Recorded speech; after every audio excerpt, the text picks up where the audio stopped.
Hello, folks. Yeah, I'm changing things up a little bit because I feel like it. Today I'm making some oyster stew because I've been hankering for some for a while.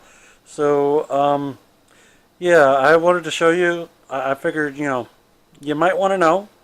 I found a recipe. I kind of liked it, but they do things backwards. Um, they make a roux and then they add the veggies in. Well, and they don't cook the veggies except for a little bit in the roux, which, to my knowledge, no regular cook does that because the veggies don't cook, especially onions and celery. So, I am cooking down the onions in celery in butter. Yes, yummy butter. Um, so I'm going to sweat them down and possibly even caramelize them. I think that would taste delicious in this. And then I'll add some flour to it, and hopefully I won't be making a mess. So anyway, this is the first section, so hopefully things will work together with this new editing software, and I'll be able to put it all together so it doesn't look too crappy. So see you in a moment. Hello again, folks. So this is the what I'm cooking it down to. I would caramelize a little more, but I'm hungry. So to this, just a second ago, I added about 3 teaspoons of garlic. Now I used approximately 3/4 of a stick of butter in this. We want to make some roux. So over here I have some bread flour. So I want to use about 6 tablespoons, but since I'm using teaspoons, I need to, I believe, triple that.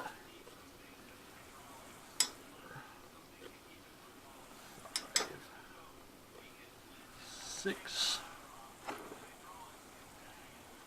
7, 8,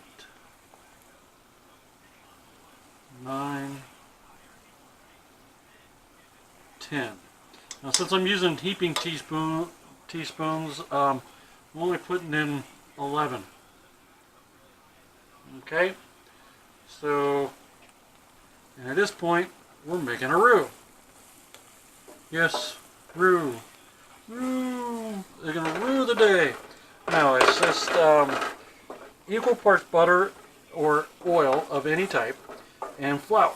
And then you take that and you cook it. Okay. You cook it to get rid of the flour taste. And if you get your ratios properly done, all your flour will go into your stuff and it will smell all nutty and flavorful, especially since I'm using butter. And you want to cook it for a little bit, not long, especially for what's known as a blonde roux. You only want to cook it a little bit. You just want to cook out the flour taste. Sorry about the camera work. I'm trying to do this one-handed. So, as I said, you just cook out the flour, mix it in, and then cook out the flour taste.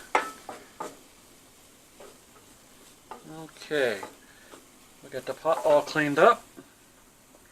Now, we'll let that cook just a bit.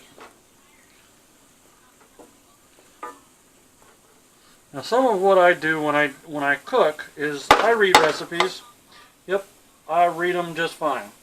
But unless I'm baking, I don't necessarily follow recipes. Why? I don't know. Just some things sound good, some things don't. So this recipe called for doing the flour first, and then taking the flour and turning and doing flour and the butter first, and then adding the veggies to that. Well, that means the veggies don't get cooked at all, which in my world that ain't very tasty. So, cook some of the flour flavor out of that. Now, we're done with that. Now, for this recipe, because I bought this special for this, I have heavy whipping cream. That's my 16-ounce container of oysters, of which I drained, and then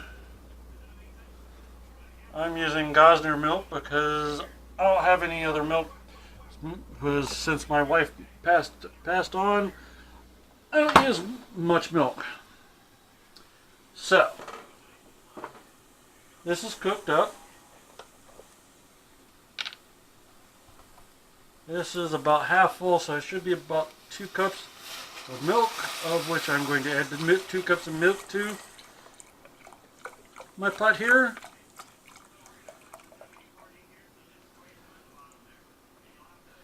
And that's done. So, and then I have this little bottle of thing of whipping cream, which should be 2 cups. It's got one of them little pull tabs in it. I hate these little things. I realize that they want to keep people from messing with stuff, but come on. Anyhow, so we added milk, and now we're adding cream. Now the way the recipe was I think 3 cups of milk and a cup of cream. Well, I'm never going to use the cream again, so I'm just adding it all together.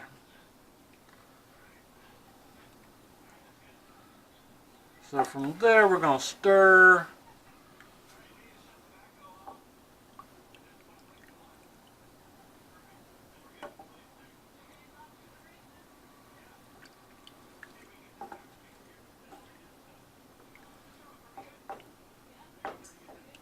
And I should probably find a fork or something.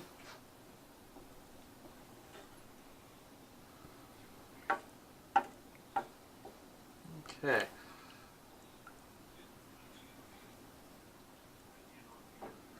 So we keep stirring and heating this, and then I think it needs some spicing. So what do I have? I have some oregano.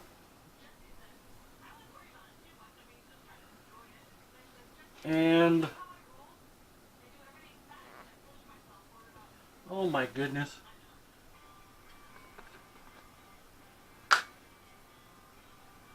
So I'm going to add a little oregano to it. Not a lot. I don't want to overpower everything with oregano, because oregano is a strong flavored spice. So probably that much. That's a what, 1/16 of a teaspoon. Not much. Just little sprinkles. Okay. And then I'm going to put some basil in it. So, and again, not a whole lot, just enough to have a little flavor.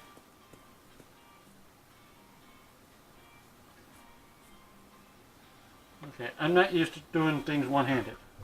Sorry. And then we just stir that in. And when I went to the fridge, you might have noticed the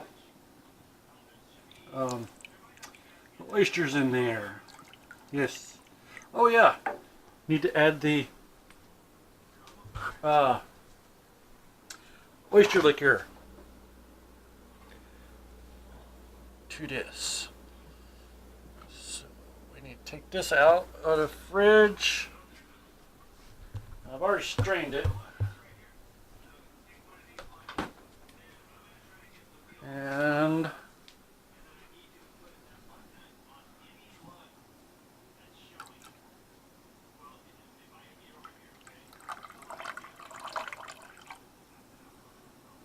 I'm not adding that stuff. That's not very tasty. Didn't look very good. It's sediment. Get off of there.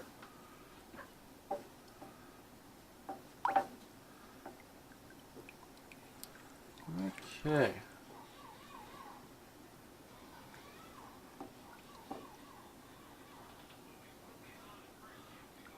So because this is milk and cream, you really have to keep stirring. Oh, there's my balloon whip.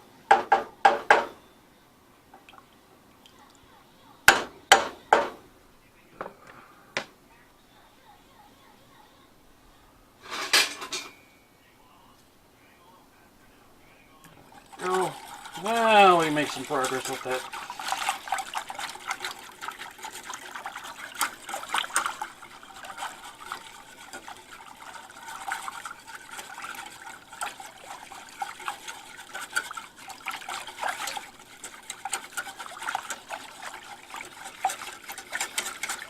Now, making roux, the way I was told about adding roux and is that cold roux in hot liquid and hot roux with cold liquid.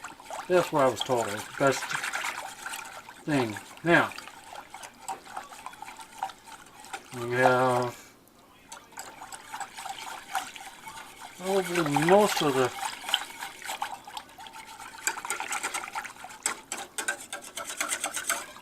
roux mixed in good. Oh, not all.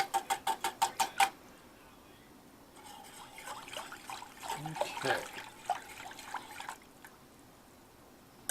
Well, mostly veggie bits. Okay. Now, where's my? I'll put it here.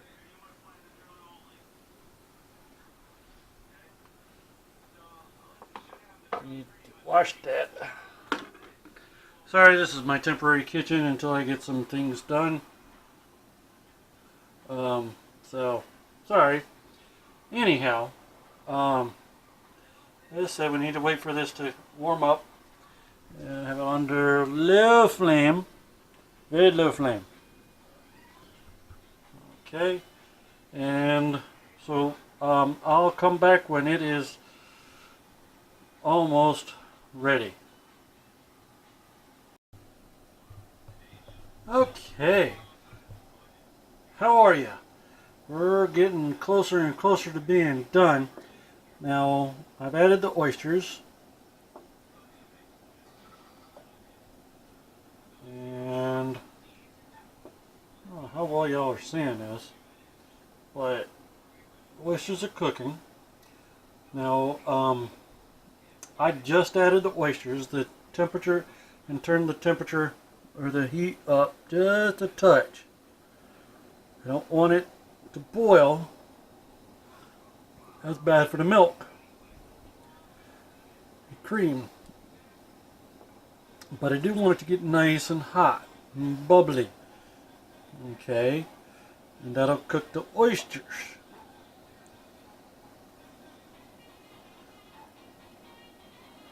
Shouldn't take very much longer.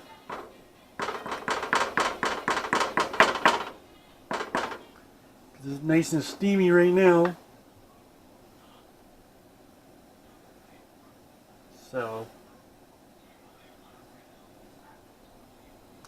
and then you, to serve this, you can serve it with, well, you can serve it with whatever you want to, but traditionally you use the little oyster crackers.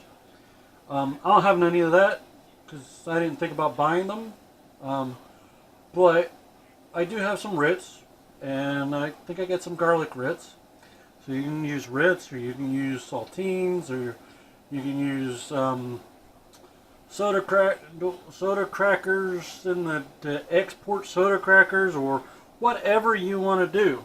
It's all your food. It's nobody else's. Ah, we're getting the bubblies. Gotta stir. So the basic recipe is I put 1 stalk of celery, chopped up fine, 2 small to medium sweet onions, about 6 tablespoons of butter, and then I melted the butter and put in, I put the butter and the onions and celery together, and if I'd have had a bell pepper, I'd have used that, since that's the Holy Trinity. So from there we sweated that down until it was slightly starting to color, and then to that I added about 3 teaspoons of minced garlic, and then I cooked that for just a little bit longer, and then added flour to it. Okay, the flour is a thickener. Use equal parts flour to however much oil you used. So I used 6 tablespoons, so you'd use 6 tablespoons of flour. Now I use bread flour, which has more gluten in it than AP flour or all-purpose flour. But you can use either one, or you don't even have to add the flour if you really don't want to. So I had approximately an entire container of milk, which was 1 quart. This is a 2-quart saucepan, and 2 cups of heavy cream. You can use half and half. It's cheaper, and it will work just fine. Now let's fish these out. You see how they're curling? They're almost there. So anyway, to that, stirred that up. I added about a 1/4 teaspoon of oregano and basil each. A splash or 2 of Worcestershire sauce, which is why it now has a darker color to it instead of being lighter. Also, when you have this over the heat, you want to stir it pretty much constantly. Otherwise, the milk will burn on the bottom. You don't have to stir it totally constantly, but you do have to stir it quite frequently. Anyhow, so then I added about an 1/8 teaspoon of black pepper,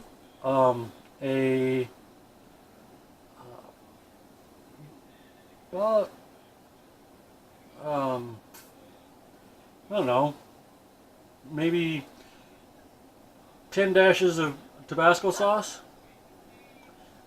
and the smallest ones are done. These are done pretty much. And then I tasted it. You know, if you feel it needs more salt, add more salt.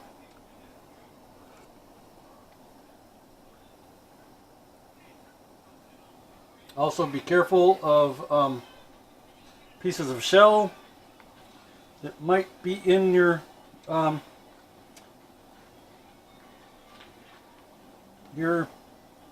stuff. It does happen. That tastes good.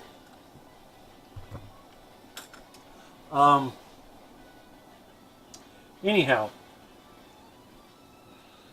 you want to bring this up and cook it for about 15 minutes, and then you want to cook it for between 3 and 5 minutes, or maybe a little longer depending on how hot you got it, with the